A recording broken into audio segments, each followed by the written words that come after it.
it's been a very, very productive month, and you'll notice that there's a lot of things that are new to the layout, and I'm going to take you through them one at a time. And yeah, we're going to start with an overview here, just so you can see how much brighter it is now with these new lights that I've added right above the layout. Here's a bit of a shot showing the difference of before and after.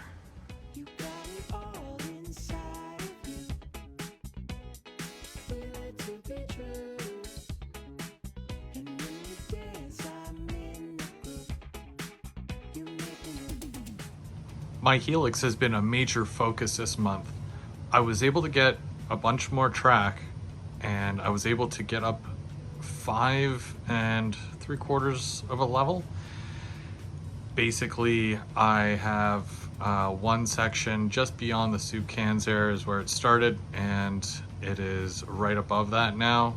So I'm approaching the bridge, which I've put in place there to exit the helix up to where my glue bottle is, where I'm now entering my top level. This has taken a lot of time and a lot of track just to get up this helix, but I'm feeling very confident that I'll be able to navigate it with no problem. I've been testing it like crazy, making adjustments here and there just to make sure that it works. The amount of cars will most likely be significantly less than my last helix, just due to the spacing in between each level. I am doing 4.5 inches now between each level, opposed to 4 inches previously. And this is just really to accommodate a camera car that I want to have running around the layout when I do lives. But it should still work. I might just need to run 2 locomotives pulling cars mostly instead of just one. And I just got to make sure everything is weighted really well. Here's another section that I've been working on this past month. This here is where the trains exit off of the helix and they kind of level out. There's going to be a switch on one of the tracks here to exit the top level to go right above the helix. I'll have to cut down the posts and add some plywood just to make sure that there's some land up on top of the helix, because that's where the ethanol plant is going to go. But this is where you'll be able to enter and exit that facility and then continue on across this massive bridge, which is going to span several highways and then the 2 tracks for the GO line that are going to run into the office. I wanted to take a bit of a different approach to making abutments this time around, so I decided to cut my own. It's just made from 1/4 inch plywood that I've doubled up with some foam core board right in the middle. And I've made 3 of these so far, and they span the first 3 sets of 3-lane highway. I'm going to do another one beyond that, which is going to be a 4-lane, and then I have to make another abutment for the other side of the tracks, just over right where the plastic abutment is currently. Now, I've been making my bridges over the highway in a modular form so that I can remove each bridge section to work on it independently.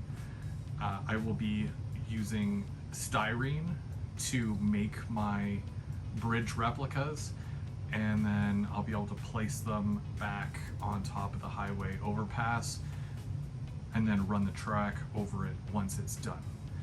But right now it's just kind of a mock-up. It's not finalized. I also have to work on the height of each one just to make sure that they all line up. Sorry about the mess here. I found some wiring that I'm going to use for the bottom. I just haven't put it in yet. So I just moved it up here because I've been filming some stuff on the bottom level. So just trying to keep it clean down there while I'm working up here. But you'll see that I've raised the land.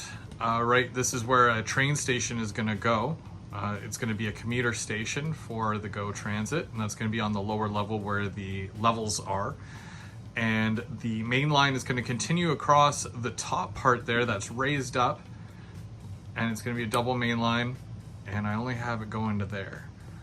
But when we hit the corner here, I've actually added my exact rail bridge, and I made those abutments for it from some old abutments that I had.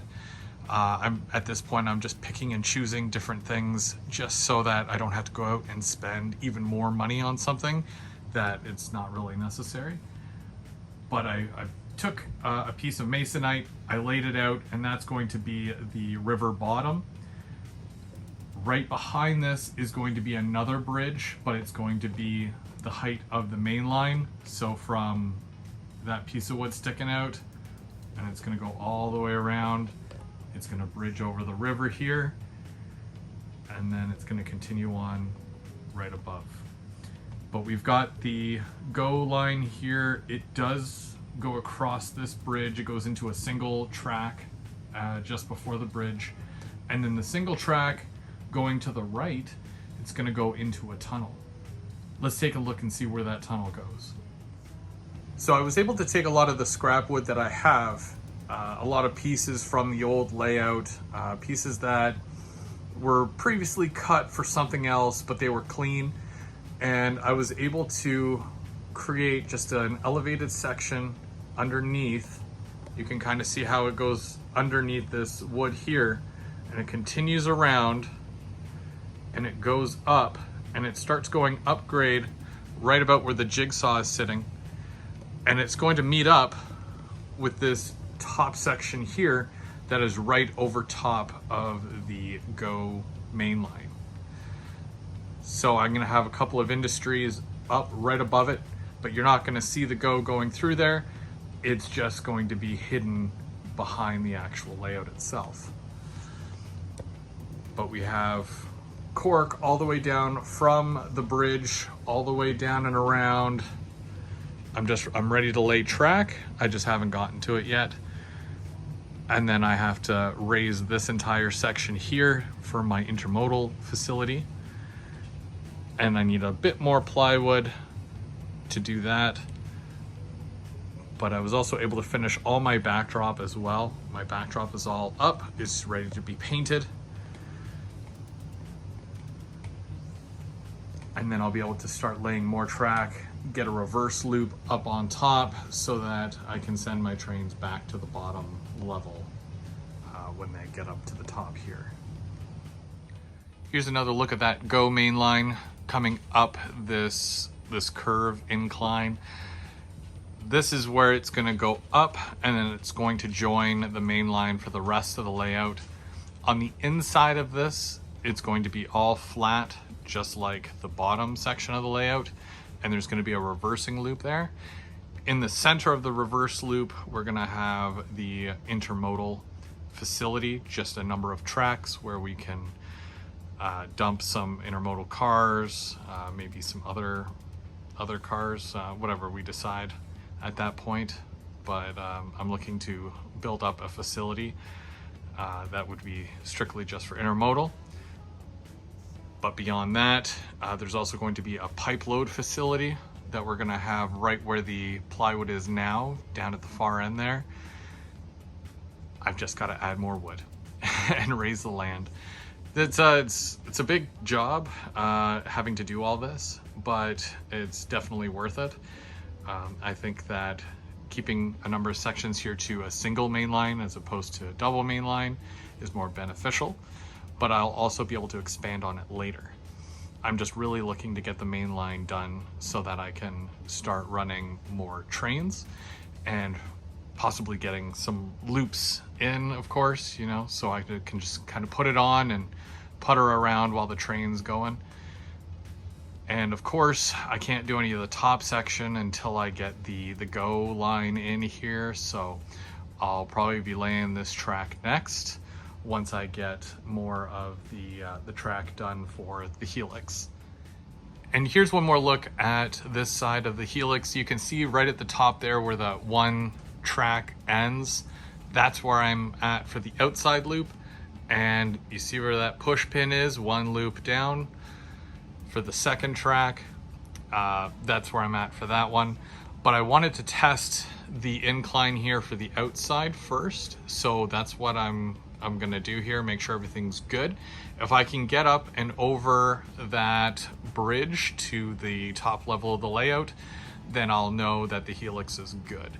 If not, then I run the risk of having to do another loop of track going around the helix, which of course might be a bit of a problem because I'm all out of these curve sections. So then I'm gonna have to cut some more curved levels for the top of the helix here. But we're doing what we can with what we have first, see if we can make it work. If not, of course, I'm gonna have a bit more work to do, but I'm in no rush. And we've got one more quick update on the yard. This is my Mac yard.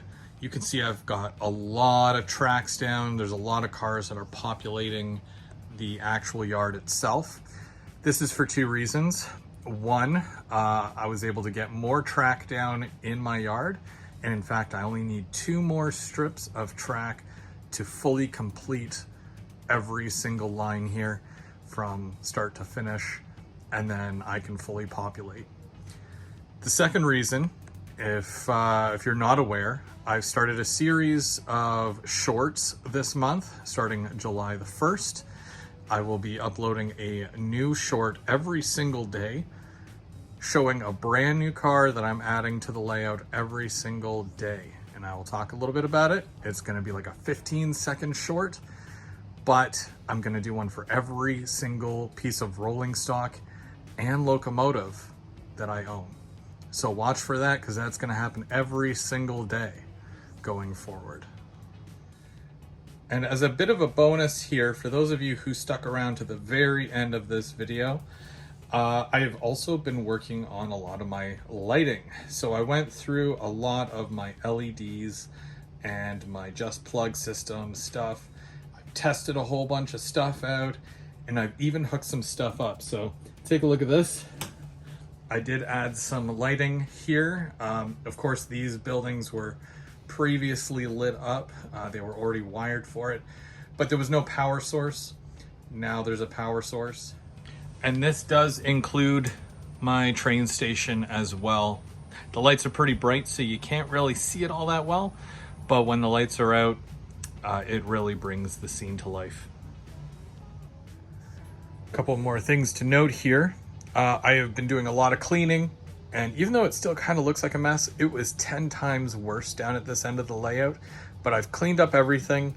It's a little bit more organized, and I put away a lot of garbage and whatnot that it was just laying around here. So I'm able to do more now in this area. Hopefully I can figure out a track plan for my locomotive storage here. And of course, I was also able to add my little flat screen TV up there above the workbench, so I can put on YouTube videos, watch some rail fanning clips and whatnot, or catch up and see what you guys have been doing. So I can do that while I'm working away or even running trains. So it's a little bit more of a finished look, I think. All right, thank you so much for watching. I'm GVO Go Home. Come back next month, as I'll have even more to show you.